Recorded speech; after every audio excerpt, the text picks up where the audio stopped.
Terima kasih Anda masih bersama Sapa Indonesia Pekan. Saudara, masih bersama kita praktisi digital marketing Pak Eka Dewa Prayoga dan juga pengamat UMKM Pak Frans Meroga. Pak Dewa, jadi boleh Anda ceritakan kepada kami semua bagaimana Anda memulai keberhasilan Anda ini bisa dikatakan ya soal digital marketing?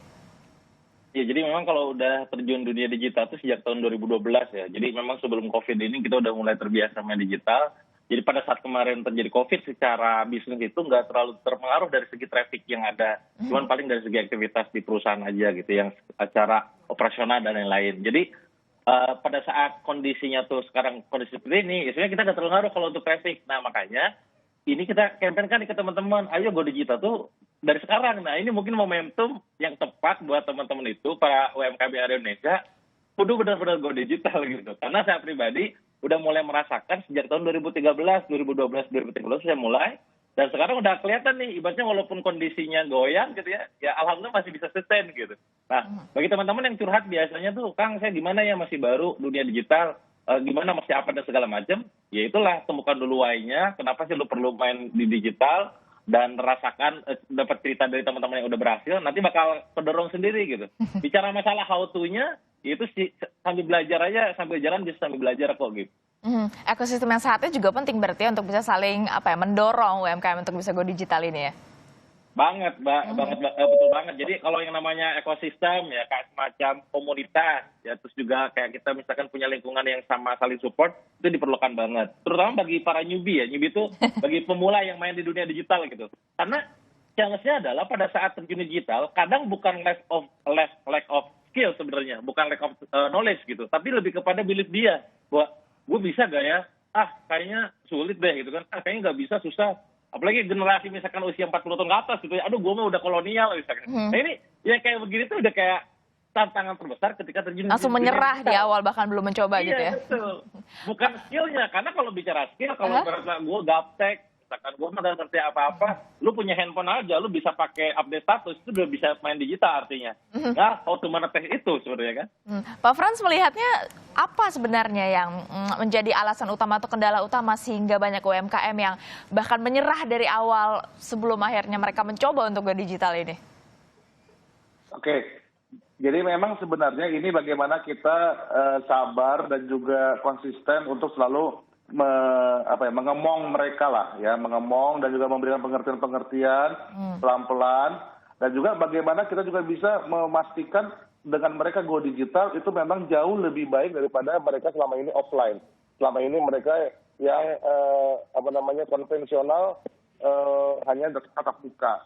Nah ini dengan kayak gini ini mereka harus bisa melihat bahwa itu ada signifikansi dari peningkatan omset mereka, transaksi mereka, semua ini harus terlihat. Nah itu pasti akan otomatis akan membuat mereka lebih termotivasi dan terencourage ya, mereka bisa mau go digital. Jadi memang tadi tuh ini gabungan semuanya, antara gabungan skill, gabungan motivasi, dan juga gabungan kepastian market. Nah jadi mungkin dia udah punya motivasi, diomongin, didoktrin, udah kita latih bagaimana skillnya. Tapi begitu memasuki dunia nyatanya, marketnya nggak laku, wah mereka nanti jadi demotivasi lagi. Nah itu memang gabungan semuanya nanti ini. Tapi Pak Dewa sendiri juga punya pengalaman kegagalan ya kan Pak Dewa? Bagaimana jatuh bangun Pak Dewa menjalani bisnis di dunia digital ini? Iya, justru kalau bicara gagalnya, saya gagal tuh dulu sempat rugi angka miliaran juga ya. Justru penyelamatnya itu secara ini ya, itu digital gitu. Jadi dulu saya tuh mainnya offline, sama lah kayak teman-teman gitu. Pada saat bangkrut besar, angka miliaran itu, akhirnya saya mulai pelajari dunia digital. Dulu masih zamannya BlackBerry, mungkin teman-teman masih ingat ya. Itu masih zaman, HP-an itu. Semua akhirnya kita pelajarin tuh. Nah kalau saya, dulu waktu belajar digital tuh benar-benar murni rata-rata otodidak. Kita ngulik sosial media, kita ngulik search engine dan segala macam. Nah sekarang nih kabar baik buat teman-teman kan semua udah ada di online ya. Segala macam tuh udah bisa didapatkan di sosial media, di YouTube, di Google, dan lain-lain. Cuman challenge-nya adalah memilih mana yang tepat harus didengar, terus juga dari segi urutannya kayak apa ya. Kadang pas lagi ngulik misalkan bingung, tuh ini mana dulu nih, alah gimana ya gitu kan. Dia bingung nanya siapa. Makanya tadi pada saat di awal saya bilang, tidak hanya sekedar bantuan dana, tapi juga perlu semacam program mentorship, mentoring, training, apa juga pelatihan dan sejenisnya sih. Saya juga pernah ngalamin kondisi pusing juga pernah gitu. Jadi Anda melihat bagi mereka yang dikatakan newbie ya, yang pemula yang baru mau memulai usaha di dunia digital ini, apa yang harus pertama mereka lakukan? Ya tadi, pertama adalah menemukan why-nya dulu seperti kata Pak Frans tadi, motivasinya bahwa kenapa lu perlu masuk ke dunia digital? Oh ternyata digital itu marketnya sangat luas, bisa menarget spesifik market gitu kan, sangat efektif, efisien, bisa ngejual sampai ke mancanegara, Indonesia pun bisa semuain lah, tuh semua bisa dihajar gitu. Itu semua alasannya banyak dan itu sudah mulai kita temukan ya. Bagi mereka yang belum mulai mungkin ya gitu, masa sih masih mempertanyakan. Bukan bertanya, mempertanyakan masa sih gitu kan. Sampai kita lihat buktinya. Nih loh buktinya. Wah, iya juga ya. Nah, akhirnya dikasih bukti, oh lah, go digital. Ketika motivasi sudah ada, niatnya sudah kuat, why-nya sudah strong, masuk dikasih tahu caranya. Ini caranya gini gitu kan. Oh, oke. Dikasih pembimbingan. Nah, tengah jalan nanti dia bakal protes. Aduh, ternyata bikin website itu butuh modal ya. Wah, iklan itu butuh modal ya. Nah, di sinilah peran tadi kan pemerintah katakanlah ada duit itu, kondisinya itu dipakai buat apa? Karena khawatir juga nih Mbak sebenarnya ketika uang itu dikucurkan, katakanlah diberikan bantuan untuk kita, ketika sayanya sebagai seorang praktisi itu, Allah oke dapat duit, terus diapain ya gitu kan. Bingung, detik dia jalan gitu. Maka sebenarnya semuanya saling keterhubungan antara mentoringnya, platformnya, community-nya, kapitalnya dan segala macam. Itu sih yang saya perhatikan. Banyak orang berkata daripada memulai lebih susah lagi mempertahankan. Nah, Anda melihat bagaimana cara untuk bisa bertahan? Tantangan apa saja yang harus mungkin diantisipasi oleh mereka yang memulai atau melakukan usaha digital ini? Ya, biasanya yang mereka nyerah itu gara-gara pada saat jualannya itu dalam waktu beberapa bulan belum ngasilin, Mbak. Tapi seperti yang dikatakan Pak Frans ya? Masih bertahan, iya. Wah, ada duitnya, masih bertahan. Jadi bukan masalah, kayaknya nggak ngasih, kayaknya nggak passion gue. Bukan nggak passion, gue ada duitnya ya. Nah, artinya lo perlu belajar lagi, lo perlu ngulik lagi gitu kan. Sehingga pada saat jalan tuh makin dia semangat justru nantinya. Oke, Pak Frans, mungkin bisa Anda kasih gambaran juga kepada kami semua, seberapa signifikan Go Digital ini bisa kembali menggeliatkan UMKM sendiri, Pak Frans? Oke, saya rasa ini akan signifikan dan akan dahsyat. Memang, tapi bagaimana tadi saya kembali ke awal, bagaimana ekosistem juga dulu di awalnya tercipta.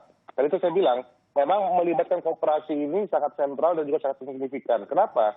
Kita lihat sekarang ada 120.000 lebih kooperasi simpan pinjam, dengan juga hampir 22 juta orang. Nah, kalau ini sudah ada platform digital di internal koperasi UMKM, antar mereka pun saling jual beli itu udah cukup.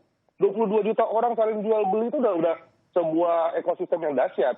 Nah, dalam arti di sini memang ya inilah beberapa koperasi role model, beberapa yang besar itu juga sudah mempunyai juga platform digital. Nah, ini juga nanti bagaimana kita bisa bina dan kita dampingi para pelaku-pelaku UMKM, anggota-anggota para koperasi ini, mereka dilatih secara skill dan juga nanti memang ada kepastian sebuah transaksi tadi tuh, ya jangan sampai kita buat mereka demotivasi, mereka masuk ke digital ternyata nggak laku.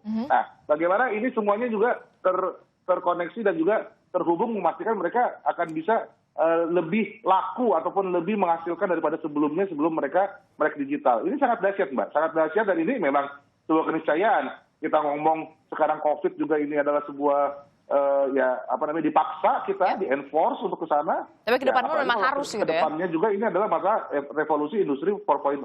Ya, kalau Pak Frans melihat sendiri, tadi kan sudah kita mendengarkan bersama ya, pemerintah sudah melakukan apa-apa saja, tadi Pak Dhani sudah menyampaikan, juga tadi Pak Dewa juga sudah menyampaikan tantangan-tantangan apa saja yang dihadapi. Nah, Anda melihatnya, apa yang harusnya menjadi prioritas bagi pemerintah sebagai pembuat kebijakan dan juga bagi para pelaku UMKM sendiri? Saya soroti kembali, Mbak, regulasi. Jadi memang dalam artian bagaimana ini lagi-lagi ekosistem ini sedikit diproteksi lah, gitu kan? Karena jangan sampai mereka nanti demotivasi karena nggak laku. Nggak laku kenapa? Akan ada banyak serbuan-serbuan dari yang lain. Nah, serbuan-serbuan lain ini yang kita memang tidak bisa kita hindari. Karena mereka pasti juga dalam waktu awal itu mereka masih punya sebuah survival mode ya. Jadi dalam artian mungkin dari segi packaging, segi harga itu memang mungkin masih belum bersaing. Tapi itu yang memang kita harus benar-benar bisa gawangi, kita kawal mereka itu memang bisa mereka nanti mempunyai motivasi yang tinggi. Nah, jangan dari awal mereka masih survive, masih berjuang, masih on progress, tapi dihantam dengan barang impor, barang apa, itu mereka akan langsung langsung lemes lagi, Mbak. Itu yang memang regulasi ini yang memang sedikit lebih penting supaya memang memastikan memang motivasi itu memang selalu terjaga sampai nanti mereka benar-benar ekspor dalam hal digital para pelaku UMKM ini. Nah, gitu, Mbak. Pak Dewa, Anda sebagai praktisi sendiri, Anda melihatnya seperti apa regulasinya? Apa yang masih kurang menurut Anda? Iya, ya setuju ya. Memang kalau misalkan bicara regulasi itu justru tugasnya pemerintah gitu. Bagaimana caranya si pelaku UKM seperti yang tadi kata Pak Frans, langsung justru malah nggak demotivasi gara-gara serbuan dari luar. Nah, tinggal tambahannya lagi adalah kalian bicara masalah kapital tentang ekosistem dan lain-lain, kita ini perlu berkolaborasi juga dengan para praktisinya. Karena sebenarnya yang paling tahu lapangan itu adalah praktisi. Misalkan ketika pemerintah ngomong X gitu ya, lah sebagai seorang praktisi di lapangan nggak gitu kan. Di lapangan tuh kendalanya adalah kendala teknis, misalkan gimana cara dapetin traffic, gimana cara bikin sebuah postingan yang memang bisa menjual, mendatangkan pelanggan dan lain-lain. Nah, maka kan yang paling itu praktisi. Maka kalau saran saya udah aja kumpulin para praktisi digital marketing gitu ya, sama pemerintah, ajak ngobrol gitu ya, ajak kolaborasi, terus bikin program bareng, diderin tuh si Indonesia gitu. Itu nanti mereka bakal bantu. Karena yang paling tahu masalah UMKM paling di dalam itu, di bawah itu adalah mereka yang praktisi gitu. Jadi supaya clear nih, oh di atas gitu, di bawah gini, udah ketemuin deh. Jadi pemerintah ketemu sama para praktisinya, para expert di bidangnya nih. Dan kalau bicara digital, Mbak, itu alirannya kan banyak juga. Ya. Ada yang memang organik, ada yang berbayar, ada yang mainnya tuh marketplace, ada yang SEO dan macam-macam. Nah, ini kan harus dipertemukan. Nah, ketika sudah mempertemukan mereka, dan mereka minta untuk mengajarkannya ke teman-teman yang belum go digital. Sehingga yang di-share bukan hanya sekedar knowledge, tapi juga experience. Gitu. Aliran berbeda, tantangannya juga tentunya berbeda begitu ya Pak Dewa? Banget. Ya, contoh misalkan saya jualan makanan nih, jualan cemilan gitu. Pada saat saya jualan cemilan, berbeda dengan pada saat saya jualan buku. Pada saat saya jualan buku, berbeda dengan saya jualan kosmetik. Nah, yang paling tahu detail di lapangan kan pelaku bisnis itu, benar nggak? Nah, maka ya ayo, ini pengalaman gue kemarin, pada saat jualan kosmetik itu begini, kalau misalkan jualannya produk buku begini, nah itu kan yang paling itu mereka. Dan biasanya kalau apa yang di-sharing itu experience, itu lebih nampol buat si pelakunya gitu. Terus Anda melihat infrastruktur yang sudah tadi disampaikan oleh Pak Rendy juga sudah mulai dikembangkan juga oleh pemerintah. Anda melihat sudah tampak?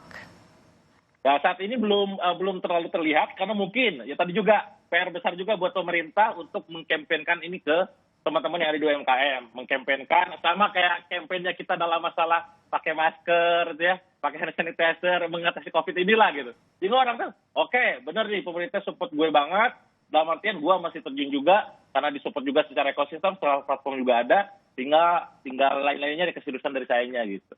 Terakhir, Pak Frans, apa yang mau Anda sampaikan kepada pelaku UMKM khususnya ya, terkait dengan bagaimana bisa sama-sama kita mewujudkan target kita 10 juta UMKM untuk bisa go digital di tahun ini? Oke, jadi memang bagaimana kita bisa memberikan mereka semangat dan juga motivasi untuk memang digital itu adalah sebuah keniscayaan, it's a must, bahwa ini adalah sebuah masa depan, dan bagaimana ini juga bisa meningkatkan omset dan juga pendapatan mereka. Dan ini adalah sebuah PR kita bersama dan juga ikhtiar kita bersama, baik itu pemerintah, kami juga dari praktisi, baik itu koperasi dan juga UMKM, dan juga dari asosiasi, dan juga mungkin dari kalangan semua lah ya, media juga ini, bagaimana kita sama-sama saling bahu-membahu dalam satu gerakan untuk memastikan bahwa memang UMKM ini betul-betul go digital, itu adalah sebuah keharusan, dan itu pasti akan membuat mereka lebih untung. Itu yang kita terus bisa kampanyekan, dan juga kita bisa terus sosialisasikan kepada semua masyarakat luas. Terakhir, Pak Dewa, Anda juga menulis buku tentang digital marketing, dan informasinya Anda kalau ngeluarin produk langsung laku banget gitu kayaknya. Apa tips dan trik dari Anda sebagai praktisi? Ya, tadi ya, pada saat bikin produk, biasanya orang lain, terutama UMKM yang belum terlalu melek digital, terhadap market gitu, dia bikin produk tuh egosentris ya. Bahasa egosentris itu adalah, gue mau bikin produk X, tanpa pernah riset terlebih dahulu. Nah, maka kebiasaan kita biasanya para pelaku digital marketing itu adalah, karena nama juga digital marketing, berarti kan market dulu nih, ya berarti kita tuh riset dulu. Sebenarnya market tuh maunya kayak gimana? Kalau misalkan pengen baju misalkan, pengen aksesoris, pengen sebuah apapun lah ibaratnya, kita tuh perlu riset. Nah, gokilnya di digital tuh ada alat risetnya ibaratnya. Kita bisa ngecek nih, oh profilingnya kayak apa, kita searching di mana, oh kayak begini orang lain demand paling tinggi ini.